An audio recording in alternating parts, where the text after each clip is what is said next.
aqui tem evento autêntico, dentro da primeira edição tem diferente meta. E tenho vai bem curado assim é tipo nós tem pouco tempo, está trabalhando aqui por a criação de conceito, até a realização de setup assim aqui.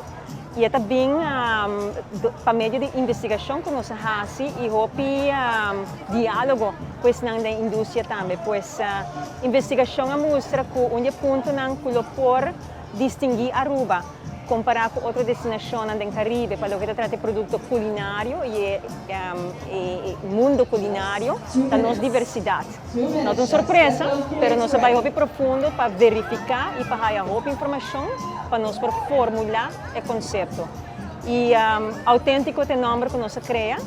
E para meio de autêntico, nós temos diálogo, cultura está presente, que está apresentando na comida, ou algo de bebê, ou diferente outro produto, o qual está na tarefa para apresentar algo que é autêntico na não.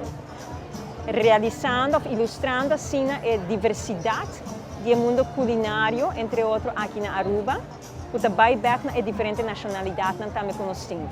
Mas fora de ser em verdade, outra meta que nós temos para showcase a área de Oranjestad como produto culinário. Vamos a capital culinário de Aruba, o qual está em desenvolvimento, por mira. E não somente sei, mas parte histórica também, que está bonita da área de Oranjestad. Pois essa parte da meta também.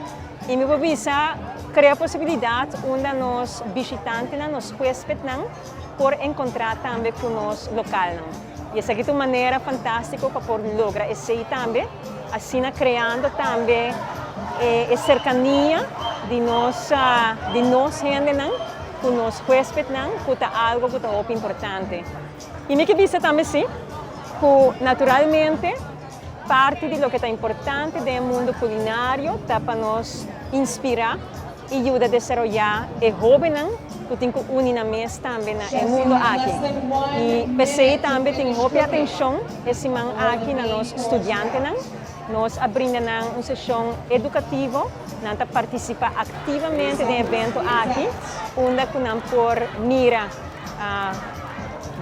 personalmente, o qual passa, que está traz a organização, forma parte de G e encontrar na mesa também conhecer chef internacional, bartender, mixologist internacional, prensa internacional, influencers internacional, pois hope de estar presente também para a primeira edição.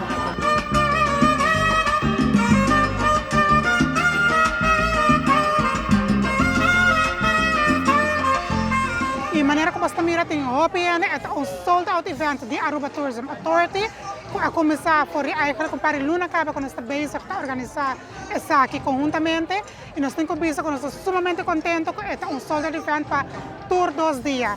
Nós temos 30 plus vendors de nós local, de comida criollo, de comida high-end e também dessert. Então nós estamos a danke na pueblo a sostenernos completamente. Esa que é promediada, pero seguro está algo que nos lo repetir, hope haya más auténtico, te quinam pa queda. Te onde é tópico na mais cardinal tá com nós três vida back na Oranjestad e esse também tá onde é visão de ata para nós trazer vida de barrio de nós Main Street e também à noite para nos lagar pessoas não há tique smack de que mais nós temos para oferecer, não somente é comida criolla, mas também comida mais high-end, pero não para nós local não só, mas também para nós visitantes não. Chef Moises.